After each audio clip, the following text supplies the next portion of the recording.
Hey, what's going on, everybody? It's Chris with InsideTheU, back here again for Miami Hurricanes spring football practice number 5. The team had a couple days off after Saturday's practice, concluded week 1, and then today they were in full pads and able to see that as well as other stuff because we got a 30-minute viewing period. I'll get into some of my observations with some of the things that I saw, as well as reactions to some comments from defensive line coach Jason Taylor, offensive line coach Alex Mirabal, and wide receiver Malachi Tony, who all spoke after practice. But I'm going to start right with the defensive line. And look, we've made a lot to do about the success that Ruben Bain and Akeem Mesidor had last season. Really impactful players on the defense, 2 of the best in the country. They're going to be high draft picks. Coach Taylor had high things to say about them. He thinks both of them will be very good professional players at the NFL level because they've been professional. They've had a professional approach since they've been at Miami, and he really feels like that's part of their success that they'll have at the next level. And, talk so much about both of these guys and their pass rushing ability, the sacks that they piled up, the pressure rates that they had, their tackles for loss, and all of these things that were great that they did, defending the pass there or, getting to the quarterback. But I think both these guys were very good against the run as well. And I don't want to lose sight at that because I think that's going to be, it should be a point of emphasis for these new defensive ends stepping in. It starts with Damon Wilson, the transfer from Missouri, the edge rusher. And I know it's going to be a point of emphasis for him to be better, to improve on his run defense, because I spoke to one of his former teammates, Zion Young, about that very thing. And he said, that Damon is really putting a point of emphasis on it. He wants to be better against the run, a more complete defensive end, not just those pass rushing numbers that he put up with the Tigers. And look, he's coming from a program at Missouri that was top 5 in run defense in the SEC, so he's been a part of a successful run defensive team. I just think it's going to be certainly a key point for him this year, and as well as those other edge rushers stepping in, Hayden Lowe or Marquise Lightfoot. You can't just be a pass rushing specialist. You want to be on the field a lot. Herbert Scroggins the third, they call him third. He's another guy. Can he be equipped to handle run defense as well? So I think that's going to be certainly something to watch for continually throughout the year, throughout the spring. And I did watching Damon kind of go through some drills. I'll post those later on the channel, and other drills have already been posted. You've seen the Malachi Tony, Darian Mensah recently just posted the wide receiver drill, so definitely stay tuned to the channel, subscribe if you haven't yet so you don't miss anything. And then also a defensive line with those defensive tackles. I touched on Justin Scott already, but Ahmad Moten, his name came up again to Coach Taylor, and Ahmad, he's out for the spring with an injury, recovering. But Coach Taylor believes Ahmad has a chance to have a really good season. He thinks really highly of him. He's made a lot of progress since his arrival. And he said, his kind of quote was, all the awards and the accolades out there for a player like him to get, he should be in the mix or in the running. That's basically what he was saying. He just thinks that Ahmad can have one of those really good years, and that would certainly be great. They definitely need that, in addition to what we've kind of talked about already, filling those holes at the defensive end spots. But that's just something to watch for throughout the rest of the spring. A few observations I want to point out from today's practice, starting with one-on-ones between the wide receivers and the defensive backs. It's something I really am enjoying already in spring ball, 5 practices in, because of the quality that they have at cornerback, the quality that they have at wide receiver. It's fun seeing these guys go at it. And, it started off, very first rep, Xavier Lucas going up against Vandrevius Jacobs. Dre runs like a slant route over the middle, and Xavier gets over the top of him and bats it down. Great to see from Xavier to get his hands on the ball and break up the pass. And that was just a really good play by Xavier. Hopefully he's taken that next step. Already mentioning his name a few times as a standout player during spring practices.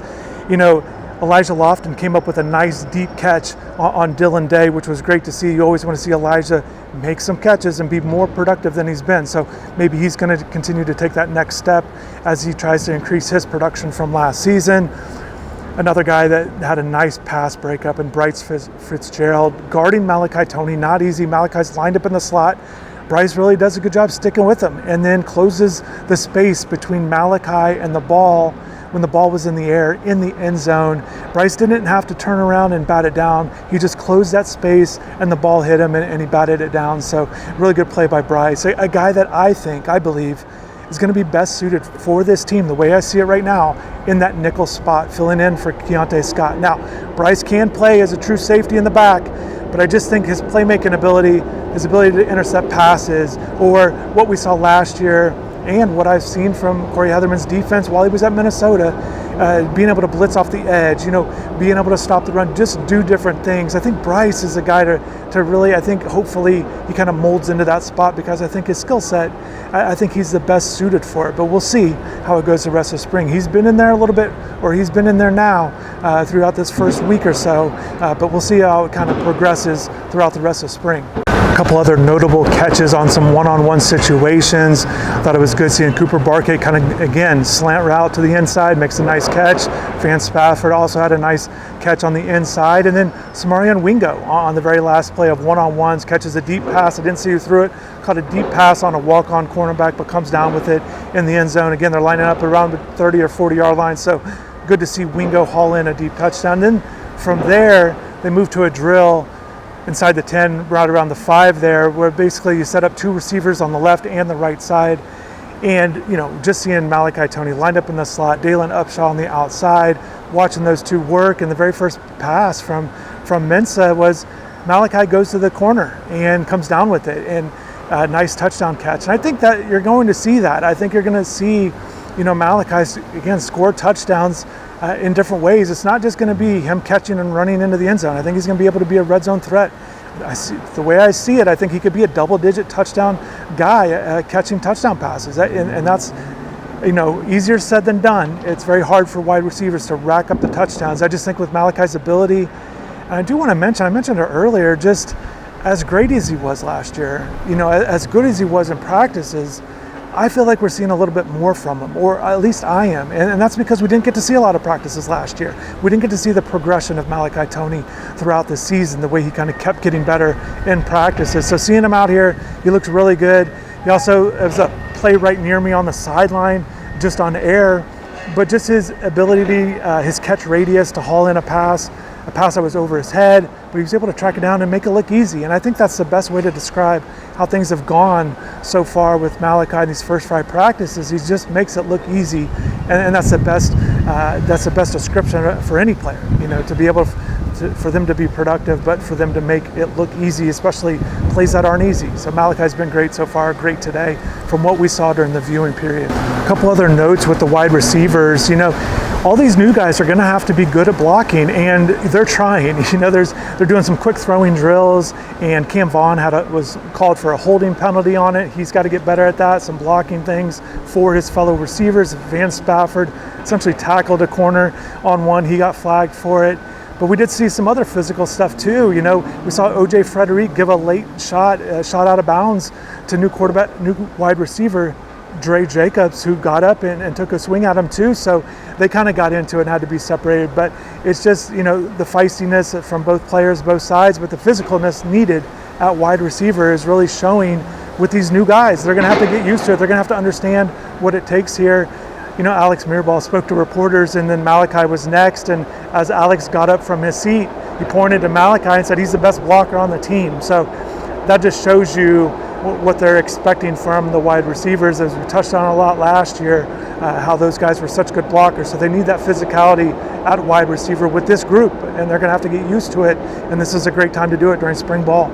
There was an interesting moment that I was watching with the defensive backs as they were going through the drills. And it was between Bryce Fitzgerald and then freshman Camden Portis.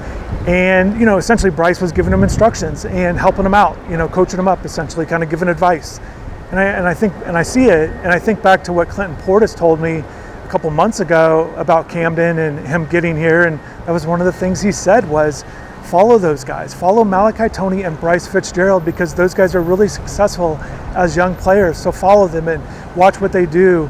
And I felt like what he said, what Clinton said to Camden there, really showed up in today's practice, because Camden was certainly having a conversation with Bryce, and that's good to see, and that's what you want. That's what you want with these lead players, these guys that have status on the team. You want them to be able to help others along the way in their process. I've talked about Malachi a lot and being able to help out Dalen. They have a close bond. I think that's only going to help, but this was a good moment there.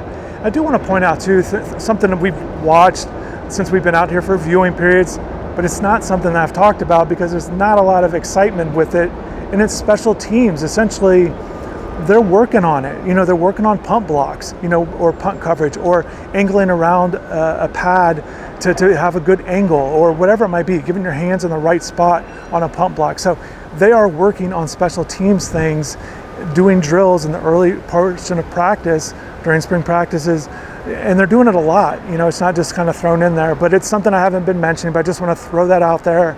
And there's a lot to special teams, and it's not just the return game, it's not just field goals or even punting, but just a lot with positioning and making sure you're in the right spots. And certainly you don't want to give up anything, as we learned, as we saw in a crucial manner in the national championship game with that block punt that resulted in a touchdown. And just a couple other notes before I wrap this up. I was able to talk with Coach Taylor and Coach Mirabal after practice for a few minutes, had some questions to ask them.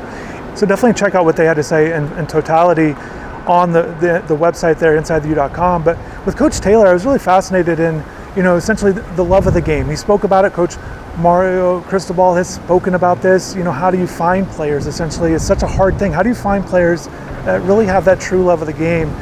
And look, it's easy to notice when guys are staying after practice, doing the extra work. But what are some other things? And Coach Taylor gave a great detailed response. And basically, one of the things was, he really likes to watch players and how they respond in games in particular when things aren't going well individually or for the team. Does it matter to them? Those kinds of things. Or how are they reacting? Are they sulking on the sideline? Are they coaching guys up? Those kinds of things. They watch it in recruiting as they're evaluating players. So everything matters. I've spoken about this for years, about how coaches watch everything when they go to a game and watch a player. This is just a perfect example of it. But again, Coach Taylor did a great job of explaining himself even more. I'm just paraphrasing and summarizing what he said. But I just thought it was really fascinating. And a guy like him, with all that he's done as a player. Another thing that he mentioned quite a bit too was how he watches games backwards from fourth quarter to first. And that was fascinating to hear, essentially how they're looking in the fourth, and then he kind of works himself backwards and watching how they got to that point. So I found it to be fascinating. And then with Coach Mirabal, I just want to get his thoughts on essentially what's the difference, or how he evaluates what makes someone a good right tackle versus a left tackle. Essentially why do you put someone at left tackle or right tackle? He gave a great detailed response in that, and it was stuff that I hadn't even thought of. So that's why it was good to get his response, and certainly looking forward to providing more tidbits like this. But again, watching Darian Mensah looking quick with his throws, getting the ball downfield, getting the ball out quick is really kind of my biggest takeaway through 5 practices. Saw it again today. And then also too, this was the first time able to get some video of some combo blocking drills between the offensive line and defensive line. So stay tuned to the channel, that'll be posted. And I know many of you like that, especially when guys are in full pads. So definitely check that out. I thought it was good seeing these guys. Jackson Cantwell, you'll get a chance to see him in full pads. And with Jackson lining up at left tackle, trying to be that first team left tackle this year. I think the biggest thing with Jackson that I just want to kind of reiterate with him is he just does a great job of asking questions, wants to learn. He's a guy, even in high school, he was doing all the right things in terms of that manner, and that stuff translates. In addition to his size, his strength, his athleticism, his length there at the tackle spot, but just the eagerness to learn and ask questions. And I think that's essentially what's going to help him progress even faster and be a quality player. And then another guy too, I haven't mentioned, a young guy in safety, JJ Dunnigan. Jacoby Thomas really took a liking to JJ from what he saw during bowl practices. He said, that's my guy, he's really already taken to him, and that's Jacoby on the way out, so I thought that was interesting. And again, hearing other positive things, seeing good things from JJ during spring practices. And also too, speaking of young guys, how about some recruits that we've been able to watch come out here for practices? I've already mentioned this before, but my favorite recruit to watch in this class, wide receiver Julius Jones, has been out here. So good to see him. Nick Lanier, a Miami commit, is also out here. I've seen him last week, both of those guys, and then more guys today. And so definitely stay tuned to the website for more updates on recruiting. But I just want to pass that along. It's great seeing those guys. Essentially with Julius, he's just impressive. He's always impressed, whatever event it might be, games, practice, whatever I've seen him at camps, high-level events, he's always done a good job. But I want to appreciate everybody for watching this video. Drop in the comments below. Plenty more to come. I haven't gotten through everybody, all the position groups. Really want to focus on different groups moving forward. But thanks again for watching. Have a good rest of the day, and take care.